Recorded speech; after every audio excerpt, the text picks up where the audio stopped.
Pronto? Descansaram? Voltaram com menos sono? Nem eu também. Voltei pior que eu. Ó, mas vamos lá. Então, como estamos na Idade Média, na nossa viagem histórica, digamos assim, vamos agora, a gente percebeu que dentro da Idade Média, o pensamento, a filosofia, ele foi pouco trabalhado.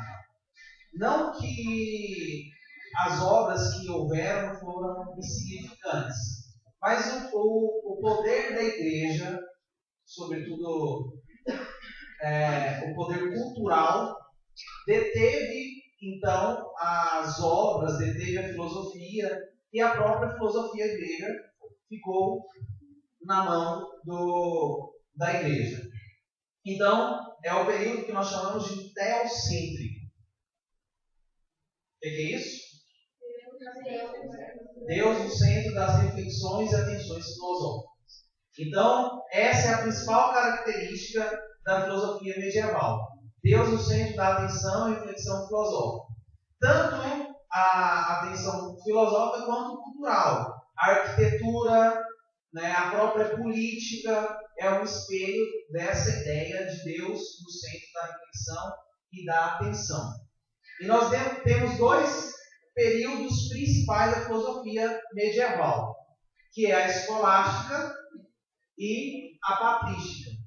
Então é a busca por conciliar o pensamento clássico grego, aquele pensamento que nós vimos na fala anterior, de Platão, Sócrates e Aristóteles, conciliar isso com a ideologia cristã.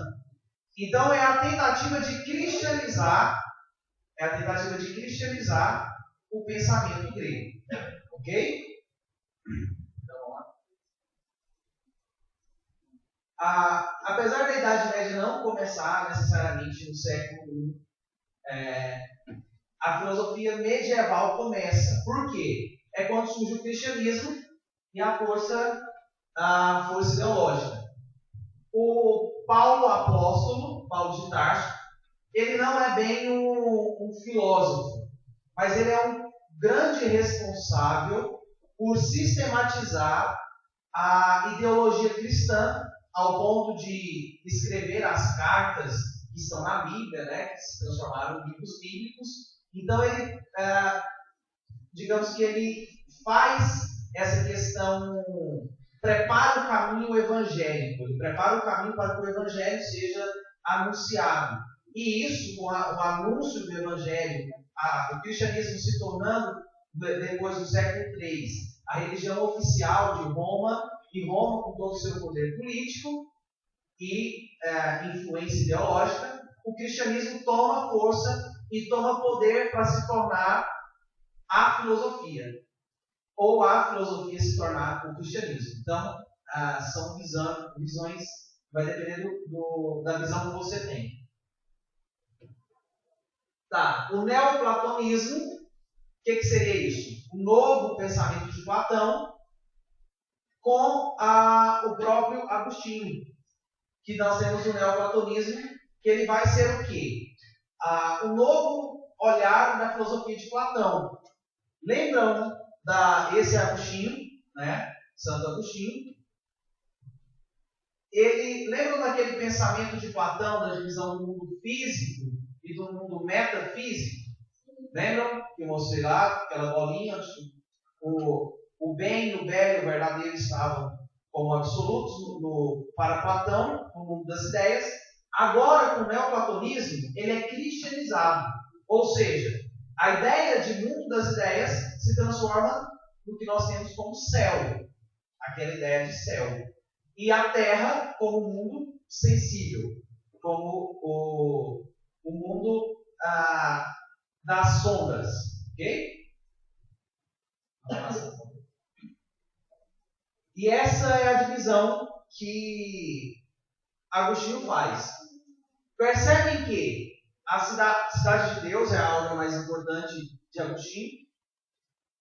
Percebem que ele divide a ideia do metafísico e do físico, bem parecido com a divisão social, lá do feudo, que o Marcos estava falando. Lembram? O rei, a nobreza e o povo, nobreza e o clero. Então ele parece muito. Por quê? Aqui era uma questão de ideia. Então, cidade de Deus, onde estava o ser superior que tudo governa, Deus, todo-poderoso.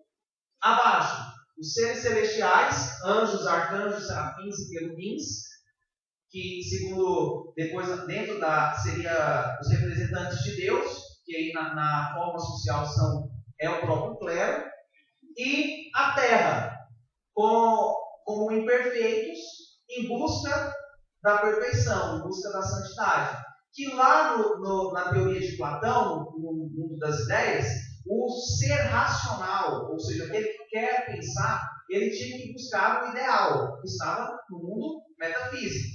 Aqui, na cristianização, o ser que quer ser perfeito, que quer ser santo, ele deve buscar algo que vem do mundo metafísico, que no caso, a ideia de Deus. Então, cidade de Deus e cidade dos homens. Isso que cai no vestibular, em concursos. Por quê? Agostinho ele é o responsável por fazer isso, que ele estudou filosofia clássica grega, mas ele não era cristão. Inclusive, dentro da história de Santo Agostinho, ele viveu até os 30 anos, ele viveu total, não, os 30 não, até mais de 30. Esqueci agora a idade, acho que 40 anos mais ou menos, ele viveu a perversidade, viveu o pecado em todas as suas esferas, como ele mesmo dizia. Ele provou de todos os pecados. Ele não conseguiu, que ele tinha experiência com todos os pecados. Então, a mãe dele, Mônica, Santa Mônica, rezou e insistiu para que ele fosse cristão, e ele se torna cristão, né, depois de tudo que ele viveu, se torna cristão e vai ser, inclusive, padre, e depois bispo, e considerado doutor da igreja. Então ele teve essa experiência e ele vai escrever sobre isso. E aí ele vai dizer: tarde te amei, ó beleza tão antiga e tão nova, eis que procurava fora, estava dentro de mim.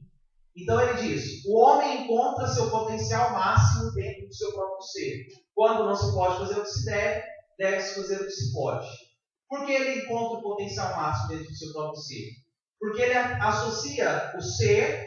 Lembra que para Platão, para Sócrates, a verdade está no outro e a maiêutica que vai provocar isso? Para ele, Deus está em nós. E a gente procura Deus fora. Então, a sabedoria e Deus na Idade Média estão ligados. Tem a escolástica, que ele é o principal representante. Tomás de Aquino é o principal representante.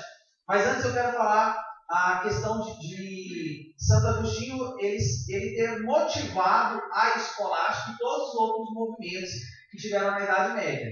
Porque ele foi como pregador e como escritor das obras cristãs, ele foi a ideia que se tem hoje, se estuda teologia, tanto nas igrejas evangélicas como católicas, no ramo cristão, é o sistemático dos argumentos agostinianos. Então, a escolástica tem vários representantes, só que o mais representativo do período é Tomás de Aquino. Tá?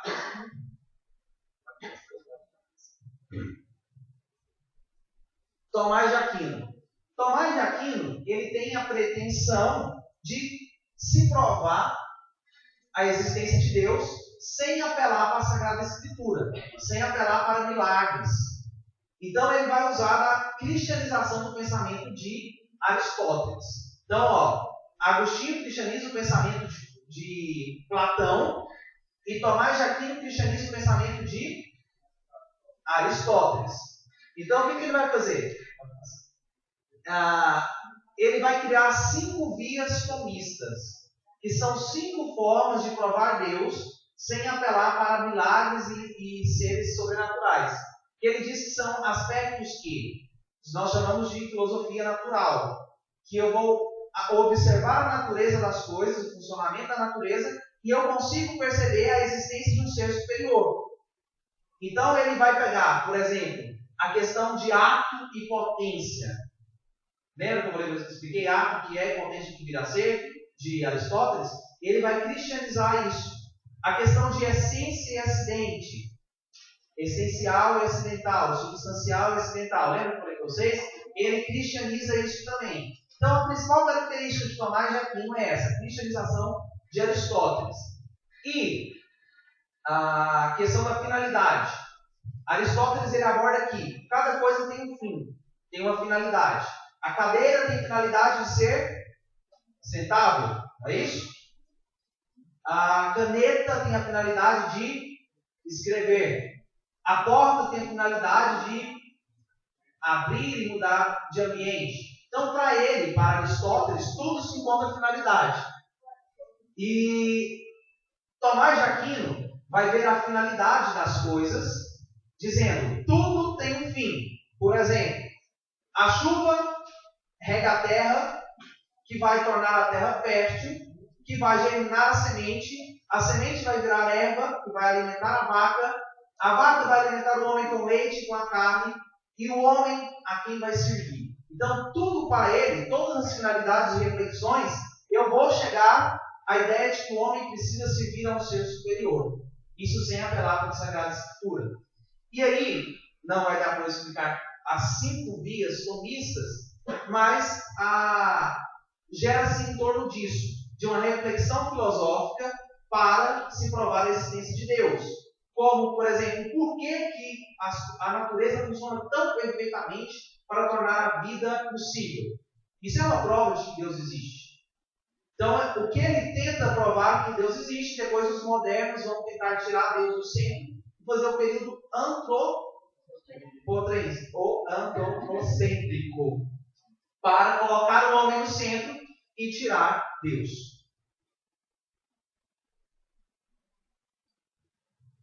Tá. Então, isso que foi a Idade Média. Isso que nós vimos até então foi a filosofia da Idade Média.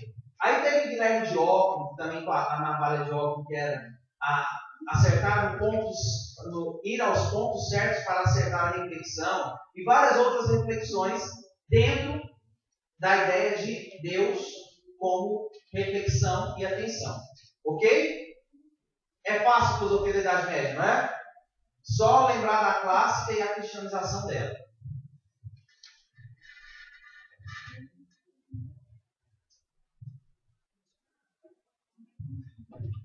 Bom, a primeira coisa que eu quero lembrar com vocês, lembra a fala do Marx